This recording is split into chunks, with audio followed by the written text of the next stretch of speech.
Prince Harry's back in the headlines, but not for anything good this time. Word on the street is that something pretty shocking went down at his place in Montecito, and the palace isn't saying a word about it, which honestly makes it even more suspicious. Here's what people are whispering about. Apparently, Harry was found passed out at his California home, and it wasn't just because he was tired. Sources are saying it's connected to heavy drug use, which is already pretty bad. But here's the kicker. While all this was happening, Meghan supposedly wasn't even there. She had allegedly taken off to go party at some exclusive members-only club with her friends, while Harry was being rushed to the hospital. I mean, can you imagine? The person who found him was his bodyguard, David Langdown, who's been with Harry for ages. We're talking since the early 2000s. This isn't just some random security guy either. He's a former Scotland Yard officer who even got a medal from the Queen. So when he says something serious went down, you know it's legit. Now, Harry having issues with drugs isn't exactly shocking news. People have been talking about that for years. We're talking about everything from marijuana to magic mushrooms to cocaine. But this situation sounds way more serious than his usual party antics or those wild Vegas stories we used to hear about. This time, we're talking about him being completely unconscious and needing emergency medical care. That's a whole different level of concerning. So apparently Harry was in the hospital for hours before he finally stabilized. And here's the really messed up part. The people who should have been there for him were completely MIA. Instead of staying by his side, Meghan allegedly bolted right away. And get this, people are saying she was spotted at some fancy exclusive club that same night, laughing and having a great time with her friends, like absolutely nothing had happened. This isn't just about one terrible night. If even half of what's being reported is true, Harry's been going downhill for years, and nobody with any real influence has bothered to step in and help him out. The palace obviously knows what's going on, and even royal biographers like Penny Junor, who's been documenting this stuff for decades, have been dropping hints that Harry's had substance problems way before Meghan was even in the picture. Let's go back to the early 2000s for a second. People were already whispering about Harry experimenting with weed and alcohol, but this wasn't just typical teenage rebellion stuff. According to people in the know, things got serious fast. We're talking harder drugs, blackouts, and royal staff basically panicking behind the scenes. And when Harry got caught, instead of actually dealing with the problem, Prince Charles apparently had a nightclub built inside Highgrove to keep everything under wraps. Like seriously, a private nightclub was supposed to fix this. But it gets even crazier. There are stories from way back in 2007 that are now coming back up. Apparently, Harry was snorting vodka, not drinking it, snorting it. Who even thinks of doing that?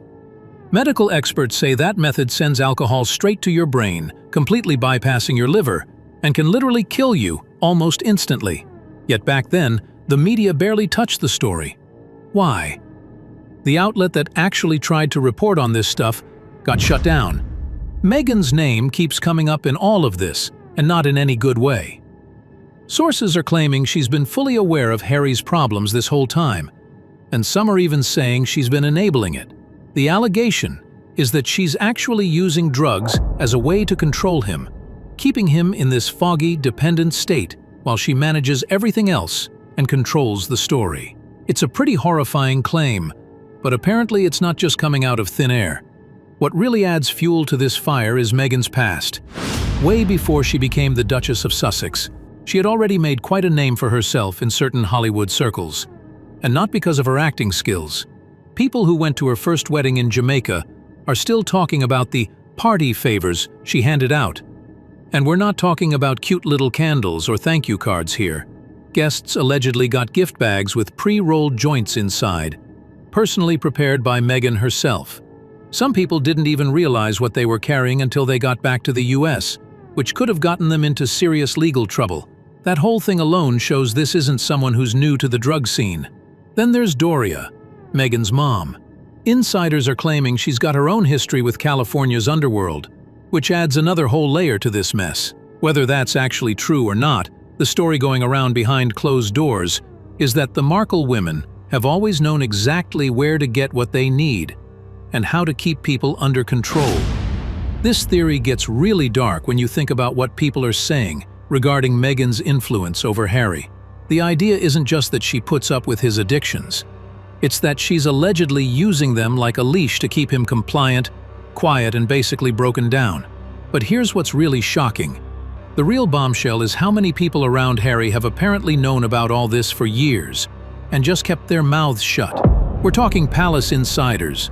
Everyone seems to have stories about Harry completely losing control. Stories about wild behavior, drug-fueled rants, violent outbursts, emotional breakdowns happening behind the scenes. And yet every single time it looked like something might leak, the story would just vanish into thin air. The royal family's PR machine would swoop in, slap a charity project or some military photo op over the whole mess, and by Monday, Harry would be back in everyone's good books. It's like clockwork. There's even this documented case that got buried in old tabloid clippings, where Harry apparently inhaled an entire canister of laughing gas during a hospital visit. We're talking about the kind of canister that's strictly regulated and only supposed to be given by doctors. So how the hell did he get his hands on it, and why was everyone just okay with ignoring it? These are the questions nobody in the press seems willing to ask. Maybe because they already know the answers and just don't want to deal with what would happen if they actually reported it. And then there's his military connection, which gets even more suspicious. Remember Harry's time in the army? Well, there's talk that during that whole period, drug tests were either conveniently avoided or straight up faked. One former palace staffer claimed that whenever a surprise test was announced, Harry would mysteriously get flown out of the base immediately. Another source mentioned some particular incident involving both cocaine and vodka during that same time. Fast forward to now, and what do we have? A guy spiraling deeper into addiction, while everyone around him is basically playing dumb. Meghan's allegedly out there, setting up her alibis. The palace is on high alert but won't say a single word, and the press stays silent unless it's some feel-good fluff piece. Meanwhile, the one person who's actually stuck by Harry's side through every single chaotic chapter is David Langdown. That guy knows the whole story. From the Vegas years right up to this Montecito mess. He's seen everything, and now he's the one who had to make the call to get Harry help. But even with Langdown stepping in, the damage might already be way too deep, because this isn't just a one-time overdose or some isolated mistake. It's a pattern, a slow-motion collapse, and honestly, everyone involved has blood on their hands. From the people enabling it to the ones who just turned a blind eye. There's a reason the palace is so rattled by all this. When a royal goes completely off the rails, it's not just about protecting their image. It's about protecting their entire legacy. Harry isn't just some prince who made a few bad choices. He's someone who was born into privilege, protected from facing any real consequences for decades. And now, he's standing on the edge of something way darker than just a bad news cycle. If these reports are actually true, then what we're seeing isn't some rebellious phase. It's a man who's been completely consumed by a lifetime of buried trauma, unchecked freedom, and toxic manipulation. And now it's gotten to the point where even the palace can't just pretend this isn't happening. According to people in the know, Charles got personally notified the second Harry was admitted to the hospital. There was no official statement, no press release, but apparently phones were going off in London all night long. The royal machine went into overdrive, but not to actually help Harry.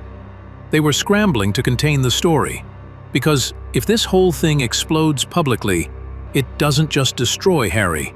It could completely tear apart the carefully crafted narrative they've been building for years. All eyes are on Meghan right now. If the rumors are true and she really did bail the night Harry was found, the palace is not going to forgive that.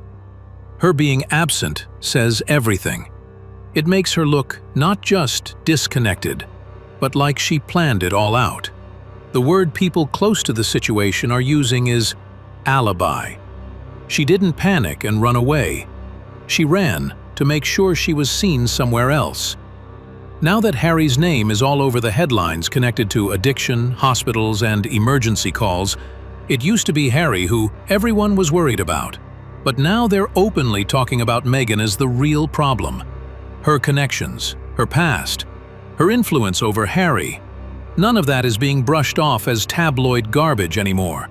Senior officials have apparently started going back through everything from the past 5 years, looking for patterns. They want to know exactly how deep her involvement really goes.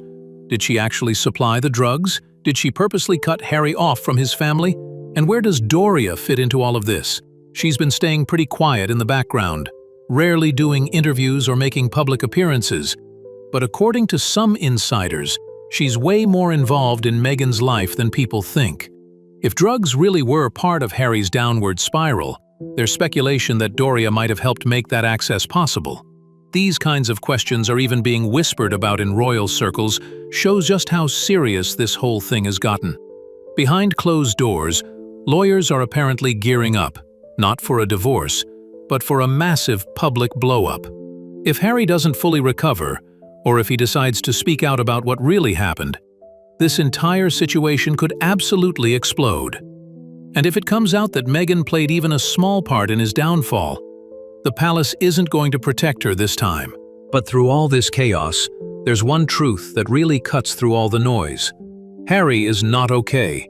Whether this all started with childhood trauma, teenage rebellion, or adult heartbreak, he's basically a man drowning in pain. His story has been turned into this whole media circus. Netflix specials, best-selling books, you name it. But behind all the cameras, the fame, and the fairy tale narrative, there's just a broken man who never really got the help he actually needed. And maybe that's the most tragic part of this whole mess.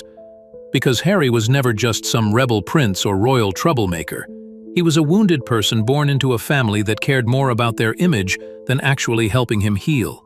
And now that decision is coming back to bite them in the worst possible way.